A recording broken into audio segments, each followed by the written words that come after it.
দেশের অধিকাংশ বেসরকারি বিশ্ববিদ্যালয়ে শিক্ষার পরিবেশ নেই। ওইসব বিশ্ববিদ্যালয় শিক্ষাকে পেছনে টেনে নিয়ে যাচ্ছে, এমন মন্তব্য করে শিক্ষামন্ত্রী বলেছেন, বেসরকারি বিশ্ববিদ্যালয়ের মান নিয়ন্ত্রণ করতে না পারলে শিক্ষার পরিবেশকে ক্ষতিগ্রস্ত করবে। মোস্তফা মল্লিকের রিপোর্ট।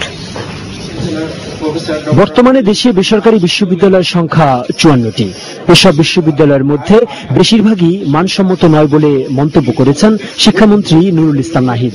ড্যাফোডিল বিশ্ববিদ্যালয় মিলনায়তনে শিক্ষার্থীদের মধ্যে বিনামূল্যে ল্যাপটপ বিতরণ অনুষ্ঠানে তিনি বলেন, হাতে গোনা 2-4টি ছাড়া অন্য বিশ্ববিদ্যালয়গুলোতে শিক্ষার পরিবেশ নেই। ওসব বিশ্ববিদ্যালয় শিক্ষার্থীদের শিক্ষা থেকে দূরে ঠেলে দিচ্ছে। অধিকাংশের কোন রকমের একটা বিশ্ববিদ্যালয় বলা যায় এমন একটা পরিবেশ নেই।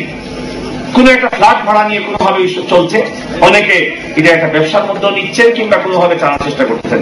তাদের কাছে আমাদের অনুরোধ, তারা যথাসময়ে তাদের বিশ্ববিদ্যালয়ের ক্যাম্পাস গড়ে তুলবেন। শিক্ষামন্ত্রী বলেন, স্বাধীনতার পর রাজনৈতিক অস্থিরতার কারণে দেশের শিক্ষা ব্যবস্থা খুব একটা এগুতে পারেনি। এই সময় এসে শিক্ষার্থীদের রাজনৈতিক অস্থিরতায় ভীত না হয়ে লেখাপড়ায় মনোযোগী হতে আহ্বান জানান তিনি। স্বাধীনতার 40 বছর পরেও আমরা জাতি হিসাবে একটা দুষ্ট চক্রের মধ্যে আবর্তিত হচ্ছি। রাজনৈতিক, আর্থসামাজিক নানা দিক থেকে আমরা এখনো পর্যন্ত আমাদের স্বাধীনতা লক্ষ্য ছিল সেটা অর্জন করতে পারিনি। অনেক ক্ষেত্রে আমরা কিছু স্থানের মধ্যে রয়ে গেছি এবং দুষ্ট চক্রে আবর্তিত হচ্ছি। এই অবস্থা আর চলতে দেওয়া যায় না এবং এই প্রত্যাশা হচ্ছে আমাদের জনগণের, যা তারা প্রকাশ্যেই ব্যক্ত করেছেন।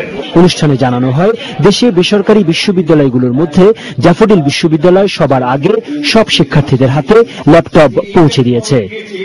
মোস্তফা মল্লিক, চ্যানেল আই, ঢাকা। এবারে